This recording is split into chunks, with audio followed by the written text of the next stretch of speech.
It's got a 354 Hemi in it, lightweight Italian-built chassis and body.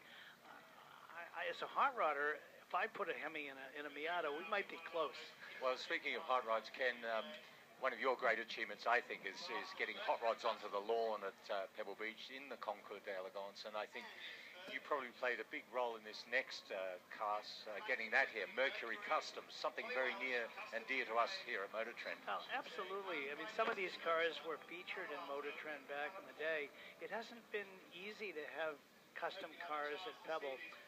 These cars are almost the antithesis of a Pagani or so forth, but they have their own style, their own elegance, their own specialty.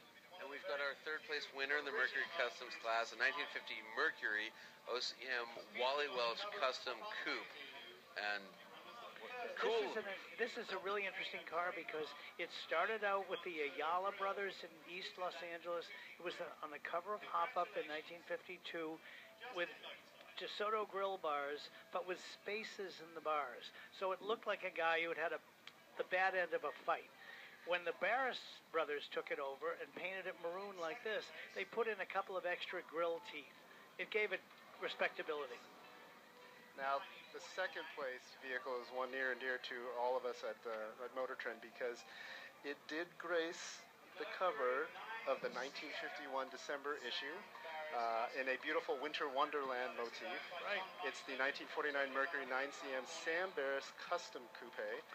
And what do you know? This is arguably the first chop Mercury. Sam Barris bought this car in 1948, and they say he just looked at it for a week or two, walked around it, checked it out, and then hacked 4 inches out of the front corners and maybe 5 out of the back.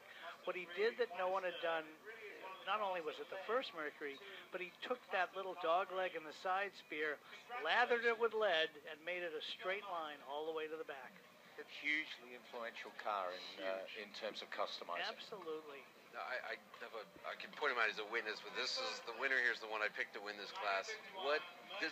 First of all, the owner is one of the nicest people I've ever met. Right. Jim McNeil bought this car when he was 16 years old. It was built in 1951 by George Barris for a Nisei American named Bob Hirohata. He bought the car new, took it to Barris and said, do something fabulous. So the Barrises hardtopped this car because Mercury didn't make a hardtop in 1951. They removed the B-pillars, built a beautiful low rill, painted it lime green, and it starred in Running Wild with Mamie Van Doren. It is the definitive car, and Jim McNeil, who owns it, bought it at age 16, has owned it all this time. That's incredible. Is this the definitive Mercury Custom, in your opinion? I think so, too. We've given it both the first place in class and the Dean Batchelor Memorial Award as the most significant custom car. It just doesn't get better than this. Fabulous car. Phenomenal. It's just long and low, and it's everything